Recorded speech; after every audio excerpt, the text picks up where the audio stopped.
Carefully planned lessons are a rarity in the real world.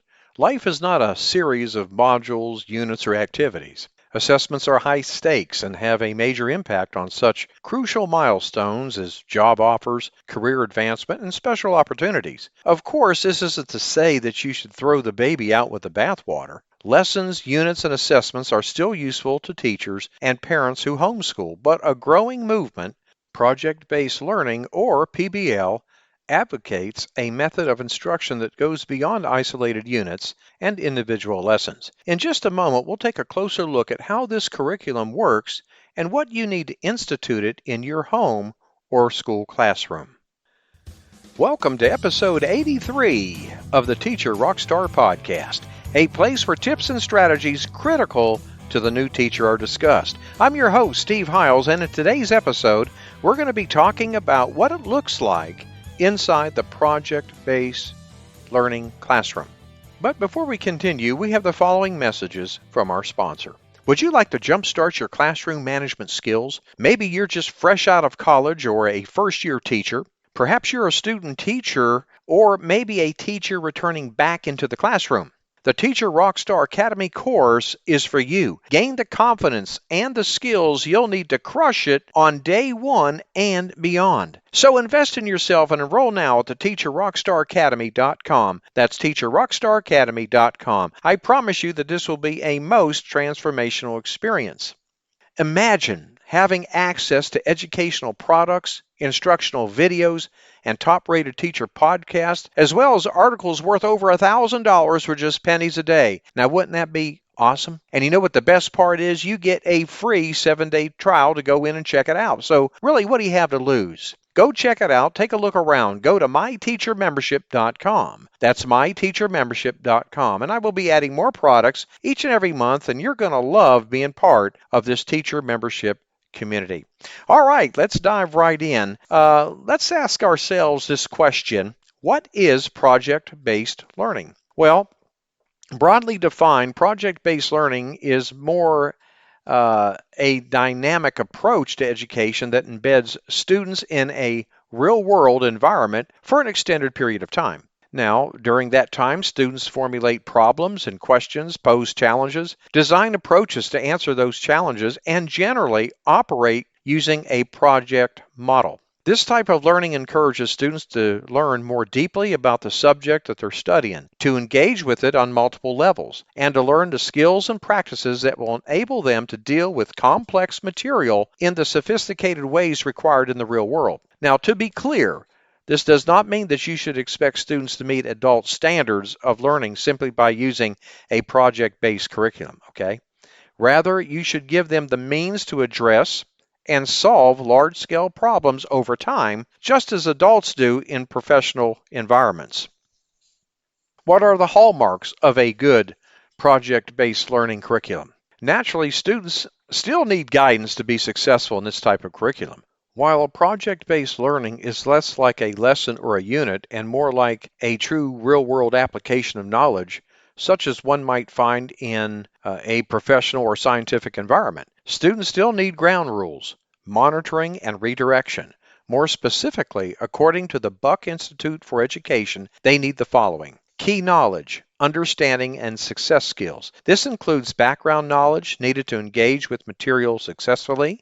The next thing they need is a challenging problem or question. A problem or question set by the teacher that frames the project. Can be loose or open to student refinement. Next, sustained inquiry. Enough time to engage with the material deeply, ranging from a week to a few months, and enough time during each sitting to dig in at least an hour. Next thing we need is authenticity, real-world context, and meaning in students' lives. Next, student voice and choice, a crucial element here, reflecting that students must be able to make some of the decisions regarding how and on what they work. The next thing students need is reflection. Both students and teachers should think back on the process to see what worked and what didn't, followed by critique and revision. Just as in the real world, students give and receive feedback, very, very crucial here, using it to improve their work and process in the future. And last but certainly not least, public product. Students share their work beyond the walls of their classroom. Okay, now this transition through steps effectively mimics real-world contexts, giving students skills they will draw on in later life when they step into roles as working professionals. Now, let's discuss required resources. Projects are fairly open-ended and can apply to all subjects, so there is no one materials list for project-based learning. However, some of the primary resources could in fact include an entry event. For example, a video, demonstration, or reading assignment that introduces students to materials. The next thing that students would need would be materials to engage with the problem. For example, science equipment if students are studying water quality, currency, and goods if studying economics. The next thing, a public display or presentation venue, a hallway, a refrigerator, an auditorium, etc. Next, journals for note-taking and reflection. Lastly, media for final projects, video cameras, computers with design software, printers, etc.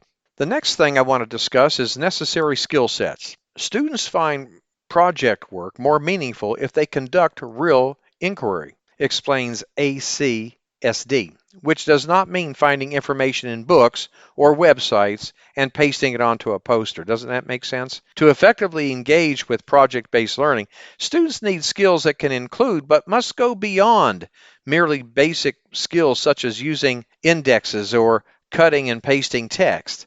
Some of the necessary skills to either ensure they already know or pre-teach include posing answerable questions, designing experiments or research projects, forming conclusions, analyzing qualitative or quantitative data, offering and accepting constructive criticism, working in groups.